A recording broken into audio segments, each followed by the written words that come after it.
श्री स्वामी समर्थ. नमस्कार मित्रांनो, आपण जे काही आणि कसेही अन्न खातो त्याचा थेट परिणाम आपल्या शरीरावर तसेच आपल्या वर्तनावर आणि आचरणावर होतो आणि आपल्या जीवनाचे यश किंवा अपयश आपल्या वर्तनावर आणि आचरणावर अवलंबून असते. मित्रांनो, अन्न कसे असावे, ते कसे खावे आणि जेवताना कोणत्या गोष्टी लक्षात ठेवल्या पाहिजेत हे आपल्या शास्त्रांमध्ये खूप तपशीलवार सांगितले आहे. चांगले आणि चांगले तयार केलेले अन्न आपल्यासाठी नेहमीच फायदेशीर असते. याशिवाय आपल्या शास्त्रांमध्ये असेही सांगितले आहे की अन्न स्वयंपाक करणाऱ्या व्यक्तीने काही नियमांचे पालन केले पाहिजे, जेणेकरून त्याने बनवलेले अन्न कुटुंबातील सर्वांना लाभदायक ठरू शकेल. विशेषतः जर घरातील महिलांनी ते सर्व नियम लक्षात ठेवून स्वयंपाक केला तर घरात नेहमीच आनंद, शांती आणि समृद्धी राहते आणि घरातील लोक त्रासांपासून दूर राहतात. घरातील महिलांनी नेहमी सकाळी लवकर उठून जेवण बनवावे. तुम्ही विचार करत असाल की असे का आहे, तर चला तुम्हाला एक गोष्ट सांगूया जी तुम्हाला हे समजेल. खूप पूर्वी गावात सुरेश नावाचा एक माणूस राहत होता. सुरेश हा खूप हुशार आणि कुशल कुंभार होता. तो एक मास्टर होता जो मातीपासून इतकी सुंदर भांडी, खेळणी आणि इतर गोष्टी बनवत असे की लोक त्यांना पाहून आश्चर्यचकित व्हायचे. लोक त्यांच्या बनवलेल्या वस्तू खरेदी करण्यासाठी दूरवरून येत असत. अशा प्रकारे तो त्याच्या कलेतून भरपूर पैसे कमवत असे. त्याने स्वतःसाठी एक मोठे घर आणि इतर सुखसोयी मिळवल्या. पण दुर्दैवाने त्यांच्या पालकांच्या मृत्यूनंतर सुरेश त्याच्या मोठ्या घरात एकटाच राहत असे. त्याची मावशी त्याचा एकटेपणा पाहू शकत नव्हती आणि तिने त्याचे लग्न तिच्या कुटुंबातील एका सुंदर मुलीशी, पूजाशी केले. ती सुंदर होती पण खूप आळशी होती. तिला कोणतेही काम करायचे नव्हते. तिला झोप खूप आवडायची. तर सुरेशला सकाळी लवकर उठण्याची, त्याची दैनंदिन कामे उरकण्याची आणि नंतर त्याचे काम सुरू करण्याची सवय होती. पूजा सकाळी उशिरा उठायची आणि थोडे काम करून झोपायची. आळसामुळे ती संध्याकाळपर्यंत झोपायची आणि नंतर आळशी असताना कसे तरी जेवण बनवायची. घर पूर्वीसारखे स्वच्छ नव्हते आणि सुरेशला वेळेवर चांगले जेवण मिळत नव्हते. घरात पूजाला शिव्या देणारा किंवा समजून सांगणारा कोणीही वडील नव्हता. लग्नाच्या काही महिन्यांपर्यंत सुरेशने सर्व काही सहन केले, पण आता त्याला वाटू लागले होते की यापेक्षा डोरमेट असणे चांगले झाले असते. कमीत कमी तो वेळेवर कामावर जायचा, तो घर स्वच्छ ठेवायचा आणि वेळेवर स्वतःच्या हाताने अन्न शिजवायचा आणि खात असे. तर इथे दुपारपर्यंत अन्न शिजत नव्हते. आता तो पूजेच्या वागण्यावर आणि सवयींवर चिडत होता, पण त्याला ते कसे तरी सांभाळावे लागत होते, म्हणून तो शांतपणे ते सांभाळत होता. तो पूजाला प्रेमाने आणि सर्व प्रकारे फटकारून समजावण्याचा प्रयत्न करत होता, पण पूजा सुधारत नव्हती. हळूहळू सुरेशचा संयम संपत होता आणि तो रागवत होता. तो गव्हाच्या शेतात राहू लागला कारण वेळेवर अन्न मिळत नव्हते. तो अनेकदा कामावर उशिरा पोहोचायचा. बऱ्याचदा तो उपाशी असायचा आणि नंतर भुकेमुळे तो दिवसभर चिडचिड करत असे. या सर्व गोष्टीचा त्याच्या कामावर वाईट परिणाम होत होता. तो पूर्वीसारखा काम करू शकत नव्हता. उत्पन्न इतके कमी होत गेले की तो उदरनिर्वाह करू शकत नव्हता. पैशांअभावी पूजा आणि सुरेश दररोज भांडत असत, ज्यामुळे दोघेही अस्वस्थ होत असत. जेव्हा कोणीतरी सुरेशच्या काकूंना याबद्दल माहिती दिली तेव्हा ती तिच्या पुतण्याला भेटायला आली. सुरेशच्या घराची परिस्थिती पाहून काकूंना धक्का बसला. अनुभवी डोळ्यांनी सगळं जाणवलं.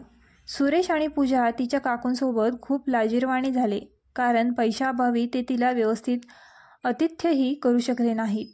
एकांतात पूजाने तिच्या काकूंकडे सुरेशबद्दल तक्रार केली की तो तिची काळजी घेत नाही आणि तिच्याशी भांडतो. म्हणून काकूंनी पूजाचे लक्षपूर्वक ऐकले. जरी तिला माहीत होते की ही चूक कोणाची आहे, तिने पूजाला योग्य मार्ग दाखवण्याचा निर्णय घेतला. दुसऱ्या दिवशी काकूंनी सकाळी लवकर आरामात झोपलेल्या पूजाला उठवले आणि तिला घर स्वच्छ करण्यास सांगितले. काकूंच्या फटकाराच्या भीतीमुळे पूजा अनिच्छेने उठली आणि कामाला लागली. काकूंनी पूजाला मदत केली जेणेकरून घर चमकू लागेल. आता बुवाने पूजाला लवकर आंघोळ करून तयार होण्यास सांगितले. पूजा हे नाकारू शकली नाही आणि ती पटकन आंघोळ करून परत आली. आता बुवाने तिला प्रसाद तयार करण्यास आणि देवाची पूजा करण्यास सांगितले. पूजानेही तसेच केले. चमकणाऱ्या घरात धूप आणि दिव्यांचा सुगंध पसरला आणि घराचे वातावरण आपोआप आनंदी झाले. यानंतर पूजालाही खूप बरे वाटले. तिचा सर्व आळस क्षणात नाहीसा झाला आणि आनंदी मनाने तिने पटकन जेवण बनवायला सुरुवात केली. सुरेश जागे होण्यापूर्वी तिने घरात जे काही उपलब्ध होते ते वापरून चांगले जेवण बनवले. सुरेश नेहमीच्या वेळी उठला आणि घर उजळलेले पाहून तोही आनंदी झाला. त्याने घाईघाईने आंघोळ केली आणि देवाची पूजा केली. स्वयंपाकघरातून येणाऱ्या अन्नाच्या वासाने त्याची भूक वाढली आणि जेव्हा पूजा तिच्या चेहऱ्यावर हास्य आणि जेवणाची प्लेट घेऊन त्याच्यासमोर आली तेव्हा पूजेच्या बदललेल्या वागण्याने तो आश्चर्यचकित झाला. त्याने त्याच्या काकूंकडे पाहिले आणि तीही हसली. सुरेशला सर्व काही समजले. त्याने जेवण खूप आरामात खाल्ले आणि पूजाकडे मोठ्या प्रेमाने पाहिले. सुरेशच्या डोळ्यात तिच्याबद्दलचे प्रेम पाहून पूजालाही सर्व काही समजले. त्या दिवशी लग्नानंतर सुरेश पहिल्यांदाच भरलेल्या पोटी घराबाहेर पडला. चांगल्या जेवणाचे परिणाम दिवसभर त्याचे मन कामावर केंद्रित होते, ज्यामुळे त्याने त्या दिवशी चांगली कमाई केली आणि तो संध्याकाळी आनंदाने घरी परतला. पूजाला आता तिची चूक कळली होती आणि आता तिने तिच्या काकूने सांगितल्याप्रमाणे केले. सकाळी उठून जेवण बनवून सुरेश कधीही उपाशी कामावर जात नव्हता. वेळेवर जेवण केल्याने त्याची चिडचिड कमी झाली आणि तो पूर्वीसारखा कामावर लक्ष केंद्रित करू लागला.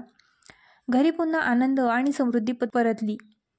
तर मित्रांनो, सकाळी लवकर उठून जेवण बनवलेल्याने किती फायदा होऊ शकतो ते तुम्ही पहा. म्हणूनच असे म्हटले जाते की कुटुंबाचे भाग्य स्वयंपाकघरात उगवते. संपूर्ण कुटुंबाचे भवितव्य हे एक महिला तिच्या घराची देखभाल कशी करते यावर अवलंबून असते. जर एखादी महिला उशिरा उठते आणि उशिरा जेवण बनवते तर त्याचा त्या घरात राहणाऱ्या लोकांवर नकारात्मक परिणाम होतो. घर जितके स्वच्छ आणि सुंदर ठेवले जाईल तितके घरात आनंद वाढेल. म्हणून महिलांनी नेहमीच त्यांचे घर स्वच्छ ठेवावे आणि नेहमी सकाळी लवकर अन्न शिजवावे. उशिरा शिजवलेल्या अन्नावर वाईट शक्ती आपला हक्क दाखवतात. शास्त्रांमध्ये स्पष्टपणे सांगितले आहे की भूत आणि इतर वाईट शक्ती उशिरा शिजवलेल्या अन्नावर आपला हक्क सांगतात आणि असे अन्न खाल्ल्याने त्या व्यक्तीचा पतन होतो. घरात गरिबी येते, घरात संकटे येते. म्हणून असे म्हटले जाते की स्वयंपाकघरात जितक्या लवकर अन्न शिजवले जाते तितक्या लवकर त्या घराची प्रगती होते. तसेच स्वयंपाकघरात नेहमी स्वच्छ ठेवले पाहिजे. घाणेरडी भांडी कधीही स्वयंपाकघरात ठेवू नयेत. जर रात्रीच्या वेळी घाणेरडी भांडी स्वयंपाकघरात ठेवली तर त्या घरात नकारात्मक शक्ती वास्तव्य करू लागतात. मित्रांनो, घरातील पुरुषांचे भवितव्य महिलांवर अवलंबून असते. म्हणून घरातील महिलांचा नेहमीच आदर केला पाहिजे. ज्या घरात महिलांचा अनादर होतो देवी लक्ष्मी कधीही त्या घरात प्रवेश करत नाही. यासोबतच महिलांनीही त्यांच्या प्रतिष्ठेची काळजी घेतली पाहिजे. तर मित्रांनो, आजसाठी एवढेच. व्हिडिओ आवडला असल्यास आपल्या ग्लो मराठी चॅनलला लाईक, शेअर आणि सबस्क्राईब करायला विसरू नका.